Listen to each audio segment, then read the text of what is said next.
So honestly, I feel like the general public really devalues corrections professionals, and as a whole, we're not viewed for what we are, which is an indispensable part of the criminal justice system.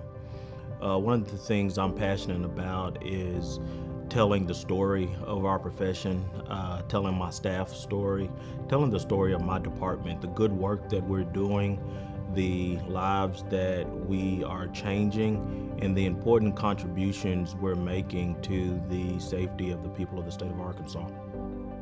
I'm not sure the public thinks about corrections at all in some aspects. It's a little out of sight, out of mind, but and I think they should.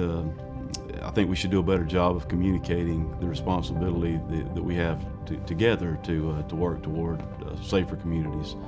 Many times the public's perception of corrections is it's a place that we send the bad guy, we turn the key, and then for however many years they're with us, for some reason people believe they come out better without the rehabilitation piece. That's not true. The time inside has to be used strategically and with the right rehab programs and treatment programs to return people to the community in a better place than when we found them. I think many times when the public thinks about corrections, it's almost like an airport. They don't think about us much unless something happens. But in reality, many people put corrections out of sight if someone's in corrections. They want those individuals to be in a confinement, but they also typically want those individuals, if they're released, to not come back and not do additional crimes once they come back. I don't think it's always linked together, and I don't think we always do a great job of explaining to the community that we have two roles. We do bring those individuals to keep them in institutions, but at the other side of that is that we provide a wider range of programming activities for them. We help facilitate that, and we help foster change in those individuals' behavior. That way, when they are out and they're your neighbor or my neighbor, they're someone that we don't need to be scared of anymore. And I think that oftentimes isn't always connected with the public, and that's a story that we can do a better job of telling.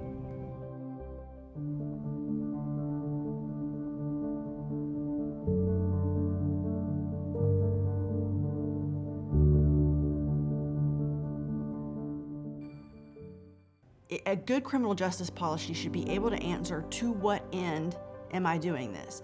And that end has to be, I'm drawing down crime rates. I am contributing to public safety. And I think Right on Crime is really working hard, because it's our mission to define what tough on crime looks like. And it's not a momentary, man, we really hammered somebody. It's, we really hammered crime because the crime rates are going down. When we as corrections professionals think about how we fit into the criminal justice system and how we are viewed by others in the criminal justice system, oftentimes there are silos between law enforcement, judicial, prosecutors, and corrections.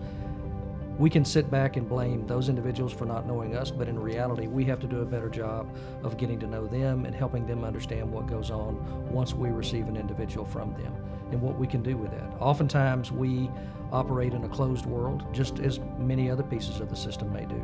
But I think it's incumbent upon us as criminal justice professionals to educate those parties that we deal with so that they understand what do we do when we receive someone, but also what options are there within our systems and what can we do with those individuals, and also share those success stories so that they understand the benefits. Corrections has this really difficult role because corrections is left holding the bag no matter what.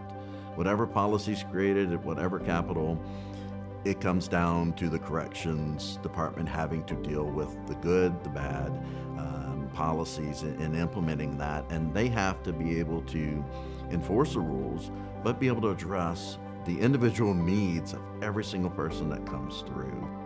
If we can utilize departments of correction, those that are inside and in the trenches, and see day in and day out what works and what doesn't, if we'll listen to them, if we'll start to work together and plug them into the vision of the criminal justice system, and that being to reduce recidivism, to lower the crime rates, and hopefully work ourselves out of a job.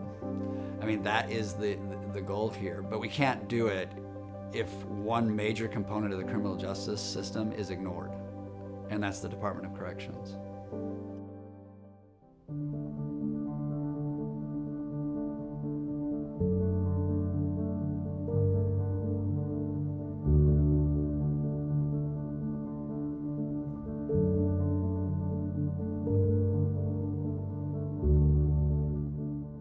I think there's a certain cross-section of the public that no matter what, they think, anybody that commits a crime should spend the rest of their life in prison.